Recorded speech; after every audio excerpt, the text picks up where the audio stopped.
Hello అండి అందరికీ నమస్తే అండి. Welcome back to my channel అండి. నేనండి గంగాని. మళ్ళీ ఒక మంచి రెసిపీతో, ఒక స్పెషల్ రెసిపీతో మీ ముందుకైతే వచ్చేసానండి.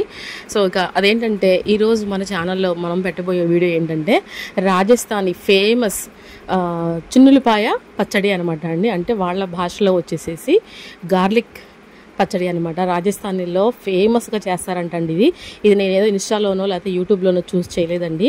మా చుట్టాల వాళ్ళ ఇంటికి కబోర్డ్స్ చేస్తాక వచ్చారనమాట రాజస్థాన్ వాళ్ళు. అయితే మా వారికి పరిచయం అనమాట అండి. వాళ్ళ దగ్గర నేను కనుక్కొని వాళ్ళ దగ్గర నేను టేస్ట్ చేసి అసలు ఎట్లా చేయాలి ఏంటి అని వివరంగా కనుక్కొని నేను మన ఛానల్లో అయితే ఇది పోస్ట్ చేయడం అయితే జరుగుతుందనమాట అండి. చాలా చాలా ఎంత రుచిగా ఉందంటే అంత రుచిగా ఉందండి. ఇది ఎక్కువ శాతం చేసుకోకూడదు అనమాట, తక్కువగా చేసుకోవాలి. వాళ్ళు ఏమంటే కర్రీలాగా తింటారు, మనం ఏంటంటే పచ్చడిలాగా తింటామన్నమాట. సో అందుకని ఈరోజు మీకు కూడా పరిచయం చేద్దామని చెప్పేసి ఈ వీడియో అయితే పెడతాం జరుగుతుందనమాట అండి. ఇదైతే నాకు బాగాలేదని చెప్పాను కదండి. మరి బాగోనప్పుడు మరి అక్కడ పనులు అక్కడే ఉంటాయి అనమాట. ఇక లేచి నా పనులన్నీ చేసుకున్నాను, వంటలు అవి తోముకున్నాను, ఇల్లది శుభ్రం చేసుకున్నాను, గ్యాసు అలాగే టైల్స్ ఇవన్నీ శుభ్రంగా తుడుచుకున్నాను. ఇక అన్నీ చేసుకున్నానండి. నేను పడిపడగల కారణం ఏంటంటే నిన్న ఫలూదా తిన్నానండి. అదిగాక వర్షంలో కూడా బాగా తడిచాను అనమాట. దాని మూలాన ఏమైందంటే నాకు విపరీతమైన జలుబు చేసేసింది అనమాట అండి. దానికి బదులు ఫీవర్ కూడా వచ్చేసింది అనమాట. సో అయితే ఇక ఫీవర్ వచ్చినా జలుబు చేసినా ఏం చేసినా మరి ఇంట్లో పనులు అనేవి మనమే చేసుకోవాలి. మగపిల్లలు అనేవాళ్ళు పనులు ఏం చేయరనమాట. అలాగే నేను చెప్పను కూడా అండి వాళ్ళకి. అలాగే ఇక అమ్మని పిలిచేదాన్ని, కానీ అమ్మకు కూడా బాగాలేదనమాట. సో ఇక అందుకని నేను చేసుకున్నాను అనమాట పనులన్నీ చేసుకొని. ఇక ఇది ఎలాగైనా సరే మీకు పరిచయం చేయాలి అని చెప్పి ఓపిక చేసుకొని ఈ వీడియో అయితే మీకు పెడతాం జరుగుతుందనమాట అండి. తప్పకుండా ట్రై చేయండి. రాజస్థాన్ ఫేమస్ గార్లిక్ పచ్చడి అనమాట. ఇది వాళ్ళు కర్రీలాగా తింటారు, మనం ఏంటంటే కొంచెం పచ్చడిలాగా చేసుకుంటాం అనమాట. సో అయితే అది నేను ఎలా చేస్తున్నాను ఏంటి అనేది తప్పకుండా ఎక్కడ కూడా వీడియో స్కిప్ చేయకుండా చూడండి. దీనికి మెయిన్ ఇంగ్రీడియంట్ వచ్చేసి ఏంటంటే చిన్నులపాయలు అనమాట. ఓకేనా. ఇక ఫస్ట్ నేను ఒక 4-5 చిన్నులపాయలు, ఈ బౌలు బ్లాక్ బౌల్ నిండా నేను చిన్నులపాయలు అయితే చక్కగా పొట్టు తీసి పెట్టుకున్నానండి. అలాగే మనం దీంట్లోకి ఒక 3 స్పూన్ల కారం అయితే యూజ్ చేస్తాము. అలాగే ఒక పెద్ద స్పూన్ దాకా ధనియాల పొడి అయితే యూజ్ చేస్తామన్నమాట. అలాగే సాల్ట్ అనమాట అండి. ఇవేనండి మన ఈ పచ్చడికి కావాల్సిన పదార్థాలు. ఈ రాజస్థానీ పచ్చడికి కావాల్సిన పదార్థాలు ఇవేనమాట. చాలా చాలా చాలా సింపుల్గా చేసేసుకుంటామండి. చాలా టేస్ట్ కూడా పచ్చడి వచ్చేసి సింపుల్గా ఉంటుంది, టేస్ట్ వచ్చేసి 100కి 100% ఎక్సలెంట్గా ఉంటుందన్నమాట. సో అయితే నేను చక్కగా ఇవి పొట్టు అయితే తీసేసుకొని ఆ గిన్నె నిండా తీసుకున్నానండి. ఎక్కువ మెజర్మెంట్ చేసుకోవాల్సిన అవసరం లేదండి, ఎందుకంటే చిన్నులపాయలు మనకి ఎప్పుడు అవైలబుల్గానే ఉంటాయి కాబట్టి మనకి ఎప్పుడు కావాలంటే మనం అప్పుడు చేసుకోవచ్చు అనమాట. నేనైతే ఒక కప్పు నిండా తీసుకున్నాను. దాని మీద పొట్టంతా ఒలిచేసుకొని ఇలా మిక్సీ కూడా పట్టుకోవచ్చండి, కానీ దంచింది అయితే ఇంకా టేస్ట్గా ఉంటుందన్నమాట. అందుకే ఇక నేను చక్కగా మన ఆలుక్కాయలు దంచుకునేది ఉందిగా అందులో వేసి చక్కగా ఈ రకంగా దంచుకోవాలన్నమాట అండి. అస్సలు నిజంగా అండి వాళ్ళ దగ్గర నేను టేస్ట్ చేశాను. అసలు ఆయన నా దగ్గర వివరంగా కనుక్కొని ఎలా చేస్తే బాగుంటుంది, ఏ క్వాంటిటీలో చేస్తే బాగుంటుంది అని వివరంగా కనుక్కొని నేను మీకు ఈ వీడియో పెడతాం జరుగుతుందన్నమాట అండి. సో అయితే ఇక నేను చక్కగా ఈ చిన్నులపాయలన్నీ ఇలా దంచేసుకున్నాను కదా. ఇప్పుడు మనం ఏం చేద్దామంటే ఒక 3 స్పూన్ల దాకా చిల్లీ పౌడర్ అయితే, పచ్చికారం అండి ఇది. ఈ కారంలో నేను ఏమి వేసి కొట్టలేదనమాట, పచ్చికారం అనమాట. ఇది 3 స్పూన్లు అయితే కారం వేసుకుంటున్నాను. 3 స్పూన్ల కారానికి ఒక స్పూను నిండా ఉప్పు వేసుకొని కొంచెం ఉప్పు వేసుకోవాలన్నమాట. అంటే స్పూనున్నరకి తక్కువ అనమాట అండి. వేసేసుకొని చక్కగా ఇప్పుడు మనం ఏం చేద్దామంటే ఇది చక్కగా కలిపేసేసుకుందామండి. కలిపేసేసుకొని వాళ్ళండి చపాతీలోకి తింటున్నారండి బాగా. అసలు చపాతీలోకి చాలా బాగుంది. అసలు నేను టేస్ట్ చేశాను అనమాట. చాలా చాలా టేస్టీగా ఉందనమాట. మనం ఇది రైస్లో కూడా తినొచ్చు అండి. రైస్లో కూడా చాలా బాగుంటుంది. ఇక రాజస్థానీ వంటలు అంటే మీకు తెలిసిందే కండి, వాళ్ళు స్పైసీ ఎక్కువ తింటారనమాట. రైస్ తక్కువ తింటారు, చపాతీస్ రోటీస్ ఎక్కువ తింటారు అనమాట. వాళ్ళు ఇలా స్పైసీగా చేసుకొని తినటం వాళ్ళకి ఇష్టం అంట అండి. అలాగే ఆ చపాతీలో ఘీ వేసుకొని చేసుకుంటారు కదా, ఆ ఘీకిను ఈ చట్నీకి వాళ్ళకి స్పైసీనెస్ తెలియదంటండి, వాళ్ళు చెప్పడం అనమాట నాకు. అయితే ఇక తప్పకుండా చాలా బాగుంటుందమ్మా, ట్రై చేయండి అని చెప్పేసి అన్నారు. ఇక అందుకని మీకు చూపిద్దాం కదా అని చెప్పేసి ఓపిక చేసుకొని ఈరోజు మీకు చూపిస్తున్నాను అనమాట అండి. అయితే ఇక నేను ఏం చేశానంటే ఉప్పు అలాగే కారం వేసుకున్న తర్వాత ఒక 1/2 గ్లాస్ వాటర్ అయితే వేసుకొని చక్కగా కలిపేసేసుకున్నానండి. కలిపేసేసుకొని చక్కగా దీన్ని మనం ఇప్పుడు ఏం చేద్దామంటే అది చూడండి కలిపేసేసుకున్నాం కదా. వాళ్ళు సరసోంకి తేలని చెప్పేసి అన్నారండి. మరి అది మనకైతే ఇప్పుడు నాకైతే అవైలబుల్గా లేదనమాట. నేనైతే మామూలుగా నార్మల్ కుకింగ్ ఆయిల్ అయితే వేసేస్తున్నాను, ఫ్రీడమ్ ఆయిల్ అయితే. సరసో సోకింగ్ తేల్ అంటే అది చాలా టేస్ట్గా ఉంటుందంటండి. బట్ నాకు అది అవైలబుల్గా లేదు. సో అందుకని నేను మామూలుగా మామూలు ఆయిల్ అయితే వేసేస్తున్నాను అనమాట. వేసేసి ఒక 4 స్పూన్లు ఆయిల్ వేసుకున్నానండి. అది కాగిన తర్వాత నేను కొంచెం మార్పు చేశాను అనమాట. దీంట్లో నేను కొంచెం ఆవాలు మెంతులు కూడా నేను జాయిన్ చేసుకున్నాను. సో ఇక ఒక్క చిన్న టీ స్పూన్ ఆవాలు, ఒక్క చిటికెడు మెంతులు అయితే వేసుకొని అవి కొంచెం వేగిన తర్వాత మనం ముందే కలిపి పెట్టుకున్నాం కదండి ఈ మిశ్రమాన్ని, ఈ చిన్నులపై మిశ్రమాన్ని అంతటిని కూడా ఇప్పుడు ఆయిల్లోకి అయితే వేసేసుకోవాలి. అసలు అలా వేస్తున్నప్పుడు అసలు ఆ పరిమళము నిజంగా ఎంత అద్భుతంగా ఉందోనండి. అసలు అది అనుభూతి, అది మీరు అనుభవిస్తేనే తెలుస్తుంది అనమాట. ఆ అనుభూతి అనేది చాలా చాలా బాగుందనమాట. అరోమా కూడా నాకు జలుబు చేసినా సరే నిజంగా ఆ అరోమా అనేది నాకు అసలు నా ముక్కులను తాకిందనమాట. ఆ స్మెల్ అనేది చాలా బాగుందండి. సో అయితే ఇక ఇది చక్కగా ఆయిల్లో బాగా మగ్గబెట్టుకోవాలండి. ఇక ఆయిల్ అంతా ఈ చిన్నులపాయల్లో మనం వేసుకున్న వాటర్ అంతా అయిపోయేదాకా మనం చక్కగా సిమ్లో మగ్గబెట్టుకోవాలన్నమాట. ఇప్పుడు దీంట్లో మనం వేయాల్సింది ఇంకొకటి 2 ఇంగ్రీడియంట్స్ అయితే ఉన్నాయండి. ఒకటి ధనియాల పొడి, అలాగే కొంచెం కొత్తిమీర అనమాట. ఇంక అంతేనండి, దీంట్లో వేయాల్సింది ఏమీ లేదు. నేను ఇంకొకటి కూడా జాయిన్ చేశానండి. అదేంటో మీకు వీడియోలో లాస్ట్కి తెలుస్తుంది అనమాట ఏం వేసానో. అయితే ధనియాల పొడి కూడా వేసేసుకొని చక్కగా కలిపేసేసుకోవాలన్నమాట అండి.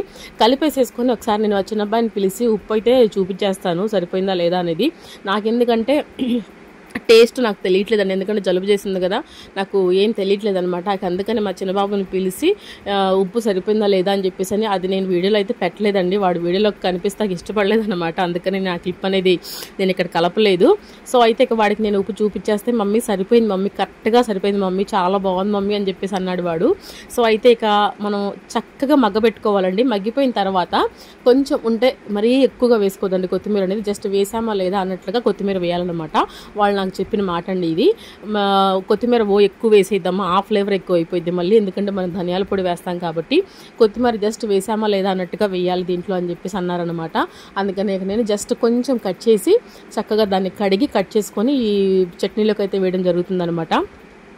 ఈ ఫేమస్ రాజస్థానీ చట్నీ, ఈ గార్లిక్ చట్నీ తప్పకుండా మీరు చేసుకోండి. నిజంగా టేస్ట్ అయితే 100కి 100 ఇచ్చేసేయచ్చండి, అంత బాగుందన్నమాట టేస్ట్, నేను నిజంగా చెప్తున్నాను.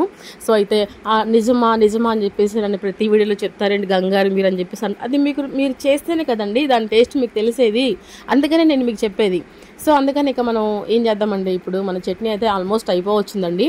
ఇప్పుడు నేను దీంట్లోకి కొంచెం పులుపు యాడ్ చేసుకుందామని చెప్పేసి జస్ట్ ఒక పించ్ ఆఫ్ నిమ్మకాయ ముక్క అయితే కట్ చేసుకొని ఆ నిమ్మకాయ రసం అయితే దీంట్లో పిండడం జరిగిందనమాట. వాళ్ళైతే పిండలేదండి, వాళ్ళు నిమ్మకాయ అయితే వేసుకోలేదు.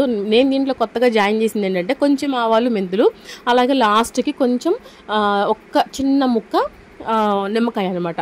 నిజంగా టేస్ట్ మా పెద్దబాబు కానీ మా చిన్నబాబు కానీ అక్కడికి మా వారు కూడా నిజంగా చాలా ఇష్టంగా తిన్నాను. వేడి అన్నంలో వేసుకొని తింటుంటే నిజంగా చాలా బాగుందండి.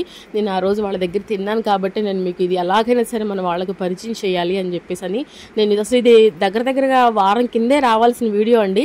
బట్ నాకు కొంచెం పనులుండి విజయవాడ తిరిగే పనులు అవి ఉండి కొంచెం ఇంట్లో కుదరక కొంచెము ఈ మిగతా వీడియోలు ఎడిట్ చేసుకోవడము ఈ పనే సరిపోయింది అనమాట. అందుకనే నేను వీడియో తీయడం జరగలేదనమాట.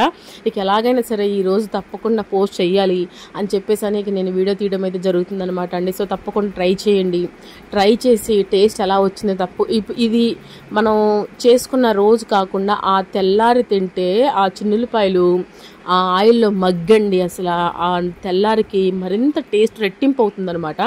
అంత బాగుంటుందన్నమాట అండి. తప్పకుండా ట్రై చేయండి, ట్రై చేసి ఎలా వచ్చింది ఏంటి అనేది తప్పకుండా మర్చిపోకుండా నాకు కమెంట్ అయితే చేయండి. సో ఇక ఫైనల్గా అయితే మన చిన్నులపాయ చట్నీ అయితే రెడీ అయిపోయిందండి. ఇది మా హెల్త్ కూడా చాలా మంచిదండి. అసలు వాళ్ళు నిజంగా నాకు ఎన్ని హెల్త్ బెనిఫిట్స్ చెప్పారండి. బీపీ కంట్రోల్లో ఉంటుందంట, షుగర్ కంట్రోల్లో ఉంటుందంట. అంటే స్పైసీ ఇంత ఎక్కువ వేశారు కదండి మీరు, ఎలా ఉంటుందని చెప్పేసి మీరు అంటారేమో, ఎందుకంటే మనం ఇది ఆయిల్లో మగ్గబెట్టుకున్నామండి. అది కాక వాళ్ళు ఏమన్నారంటే మనం నెయ్యి వేసుకొని తింటే అమ్మ మనకి అంత మంట అనిపించదు, అలాగే చిన్నులపాయలు అనేవి ఆ మంటను చంపేస్తాయి, నెయ్యి వేసుకుంటాం కాబట్టి అసలు మనకు మంటే తెలియదు, అదే కాక చపాతీలో తింటున్నాం కాబట్టి అసలు ఆ మంట అనేది లేకుండా ఉంటుంది మనకి అని చెప్పేసి అని చెప్పడం జరిగిందనమాట అండి వాళ్ళు. అందుకని నేను మీకు కూడా నేను గ్యారంటీగా చెప్తున్నాను చేసుకోమని. సో అయితే ఇక లాస్ట్కి అయితే నేను సర్వింగ్ బౌల్లోకి అయితే తీసేసుకొని నేను చక్కగా పక్కన అయితే పెట్టేసేసుకున్నాను. ఇటు వేడిగా అన్నం కూడా వండేసేసాను అనమాట. వండేసి ఇక పిల్లలకైతే వెళ్ళి పెడతాను. నేను నైట్ తిన్నా కాబట్టి ఇక వెళ్ళి నేను అంటే మార్నింగ్ అన్నం తినేస్తే ఈవినింగ్ తినండి నేను. ఇక ఈవినింగ్ మార్నింగ్ కూడా తినకుండా మరి ఈవినింగ్ కూడా తినకుండా ఉంటే మళ్ళీ నేను మార్నింగ్ లెగలేను అనమాట. అందుకని ఇక నేను ఏదో అంటే మార్నింగ్ టైం తినేస్తే ఇక ఈవినింగ్ ఏం తిన్నానమాట. అదే మార్నింగ్ టైం తినకపోతే ఈవినింగ్ పెందల కాడే తినేస్తాను అనమాట అండి. అదనమాట నేను చేసిన షెడ్యూల్ అయితే. సో అయితే ఇక చక్కగా చిన్నులపై పచ్చడి రెడీ అయిపోయింది, అన్నం కూడా రెడీ అయిపోయింది. ఇక నేను చక్కగా మా పిల్లలకైతే పెట్టి చక్కగా కలిపి అయితే వెళ్ళి పెడితే ఆ ముద్దలు మా పెద్ద బాబాయ్కి అసలు మమ్మీ ఎంత బాగుంది మమ్మీ అని చెప్పేసి, మమ్మీ నీకు 100కి 100 మార్క్స్ ఇచ్చేస్తున్నాను మమ్మీ అని చెప్పేసి అన్నాడు అనమాట. చాలా హ్యాపీ అనిపించిందండి. సో చక్కగా ఇదండి, ఈ రకంగా నేను ఎలా అయితే చేశానో మీరు కూడా తప్పకుండా అలానే ట్రై చేయండి. అలా ట్రై చేసి మీరు కూడా చక్కగా చపాతీలో కానీ లేకపోతే రోటీలో కానీ లేకపోతే మన గారెల్లో కూడా తినొచ్చండి, బాగుండిద్ది. ఇడ్లీలో కూడా చాలా బాగుండిద్దండి. అలాగే వేడివేడి అన్నంలో కానీ నెయ్యి వేసుకొని తింటే చాలా బాగుంటుంది అనమాట. సో నేను ఈ సందర్భంగా మీకు ఒక మాట చెప్పాలి అనుకుంటున్నాను. అదేంటి అంటే మన వీడియోని 200 మంది చూస్తుంటే ఒక్క లైక్ చేస్తున్నారండి. అది ఎంతవరకు సబబో మీరే నాకు న్యాయం చెప్పండి. ఒక్కళ్ళు లైక్ చేస్తే మిగతా వాళ్ళు ఏం చేస్తున్నారండి చెప్పండి. మన వీడియో అనేది మీకు నచ్చుతుందా లేదా అనేది మీరు కమెంట్ ద్వారానే కదా నాకు తెలిసేది. సో మీకేమన్నా డౌట్స్ ఉంటే నాకు తప్పకుండా కమెంట్ సెక్షన్లో షేర్ అయితే చేయండి. నేను ఎలా చేస్తున్నాను ఏంటి అనేది మీకు కూడా ఒక అవగాహన రావాలి. కాబట్టి ఆ అవగాహన మీకు రావాలి అంటే నేను ఏమన్నా అది కాకుండా ఇది కాకుండా ఏమన్నా అటు ఇటు ఏమన్నా చేస్తుంటే మీరు నాకు కమెంట్ సెక్షన్లో చెప్తే నేను దాన్ని సరి చేసుకుంటానండి. సో తప్పకుండా మన వీడియోని లైక్ అనేది చేయండి. లైక్ చేస్తే మీరు కాకుండా ఇంకొక నలుగురు చూస్తాకి అవకాశం ఉంటుందన్నమాట. తప్పకుండా మర్చిపోకుండా వీడియోని లైక్ చేయండి. ఇది కూడా మీరు తప్పకుండా ట్రై చేసి కమెంట్ చేయండి. మరొక మంచి వీడియోతో మళ్ళీ కలుసుకుందామండి. Bye bye.